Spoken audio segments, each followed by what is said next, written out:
Salam dostlar. Bildiyiniz kimi Harvard Business Review'nun oxunmalı onluq seriyasına başlamışıq.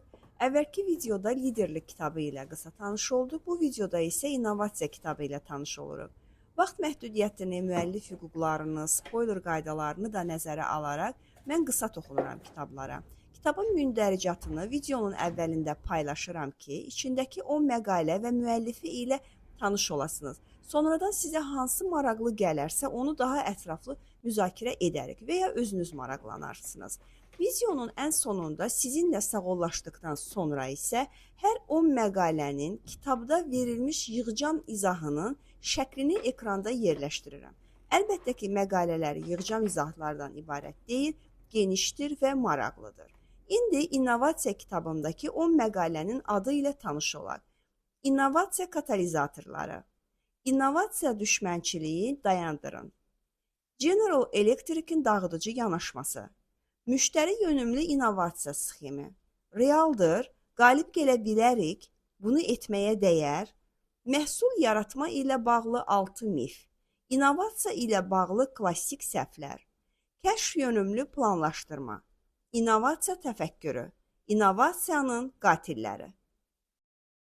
Birinci məqalədə müəllif belə bir cümlə ilə başlayır. Scott Cook Steve Jobs olmadığını 2007-ci ilin bir günü 5 saatlıq PowerPoint təqdimatı zamanı başa düşdü. Scott Cook dostlar Intuit şirkətinin təsisçilərindən biridir. Bildiyiniz kimi Steve Jobs isə Apple şirkətinin.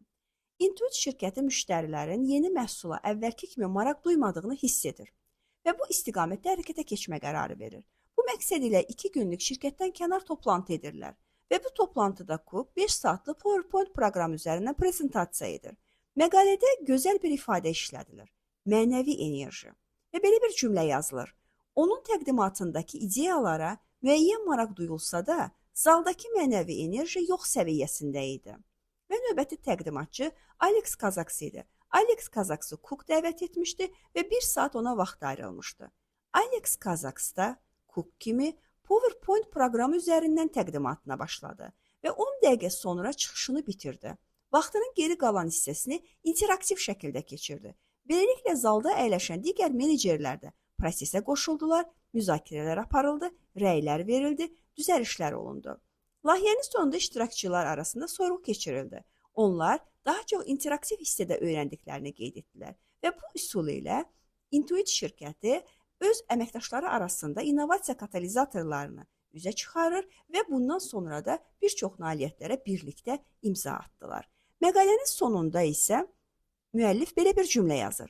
Scott Cook sonunda Steve Jobs ola bilmədi, amma Intuit'in Steve Jobs'a heç ehtiyacı da yox idi. Bu cümlə dostlar mənim üçün birinci hissədə bitir. Əgər ehtiyac yox etsə niyə müqayisə aparılırdı və qaydaq mənəvi enerji məsələsinə. Məsələ burasındadır ki, Steve Jobs'un çıxışlarında biz o enerjini hər zaman hiss edirdik. Əslində onun haqqında çox danışmaq olar və bir gün ayrıca bir video paylaşaram. Thank you.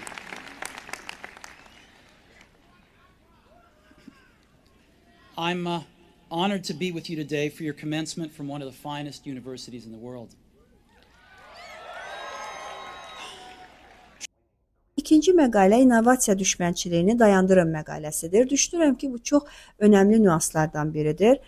Mövzu öncə şirkətlərin birində cərəyan edir və bu şirkətdə yeni strategiya üçün bir komanda yaratmaq və bu komandanın adını innovasiya komandası kimi adlandırmaq fikri paylaşılır. Və çox ciddi etirazlar ilə üzləşilir və burada bu təklifi irəli sürən insanlar bunu innovasiya düşmənçiliyi kimi adlandırırlar və belə fikirləşirlər ki, ilk baxışda indi aydın olur ki, nə üçün bəzi innovasiya təşəbbüsünü həyata keçirən zaman şirkətlər özəl komanda yaradır və bu özəl komandanı şirkətin əsas hissəsindən tamamilə təcrid edir. Və sonra isə tədqiqatlar aparılır və belə qərara gəlinir ki, əslində bu yanaşma doğru deyildir, ənənəvidir, lakin çox dayazdır. Yəni ki, bir innovasiya təşəbbüsü zamanı özəl komanda yaradır, lakin bu özəl komandanı mövcud işi görən bölmə ilə mütləq əlaqələndiririk. Çünki onlar bir-birlərinə öz təcrübələrini ötürəcəklər. Və əlbəttə ki, əgər biz bir innovasiya təşəbbüsü irəli sürürüksə, bizim bu irəli sürdüyümüz təşəbbüs kimsəyə zərərli olmamalıdır. Əgər bu təşəbbüs sayəsində kimlərsə işini itirəcəksə, kimlərsə bu prosesdən kənarda qalacaqsa, kimlərsə daha çox çətin vəziyyətə düşəcəksə, əlbəttə ki, bizim innovasiya təşəbbüsümüz müəyyən dərəcədə maneələrlə üzləşəcək. Doğrudur, hər kəsi razı salmaq olmur, amma narazılıqları minimuma endirmək olar. Növbəti mövzumuz General Electric'in dağıdıcı yanaşması məqaləsidir. Əlbəttə ki, bütün məqalələri tək-tək təhlil etməyəcəm, daha doğrusu üzərindən keçməyəcəm. Təhlil etmək böyük çıxır, çünki bu sahənin öz mütəxəssisləri vardır və mənim gələcəkdəki planım bu məqalələri, mövzuları mütəxəssisləri ilə birlikdə kanalımızda müzakirə etməkdən ibarətdir. General Electric həkimlərin yaxşı tanıdığı bir şirkətdir, çünki tibbdə istifadə etdiyimiz cihazların bir çoxu bu şirkətin məhsuludur. Məqaləni oxuyarkən tərs innovasiya və qlokallaşma sözləri də rastlaşırıq. Tərs innovasiya qlokallaşmanın əksi olan bir yanaşma üsuludur. Bəs qlokallaşma nədir? Bu, ümumiyyətlə qlobal və lokal sözlərinin birləşməsindən əmələ gəlib. Yanaşmaya isə McDonald's-ın yanaşmasını nümunə kimi çəkə bilərik. McDonald's bildiyimiz kimi qlobal səviyyəli fast food şirkətidir. Lakin biz Azərbaycanda McDonald's-da olarkən ayran, həmçinin halal qidalar da sifariş edə bilirik. Bu deməkdir ki, McDonald's öz qlobal məhsulunu Azərbaycan mədəniyyətinə uyğunlaşdırmışdır. General Electric isə bir innovasiya təşəbbüsü olaraq bunun əksinə addım atmalı olur və o əvvəlcə məhsulunu lokal xidmət kimi təqdim edir. Bunun üçün Hindistan və Çin kimi ölkələr ilə danışıqlar aparır, müqavilələr imzalayırlar və daha sonra məhsulunu qlobal bazara uyğunlaşdırır. Dostlar, biz burada innovasiya mövzusuna toxunduq. İnnovasiya bildiyimiz kimi yenilikdir, lakin faydalı olan yenilikdir. Ona görə də biz innovasiya təşəbbüsü irəli sürərkən onun yalnız yenilik hissəsini yox, faydalı olma hissəsini də mütləq şəkildə nəzərimizdə saxlamalıyıq. Elə etməliyik ki, bizim innovasiya təşəbbüsümüz kimsənin zərərinə olmasın.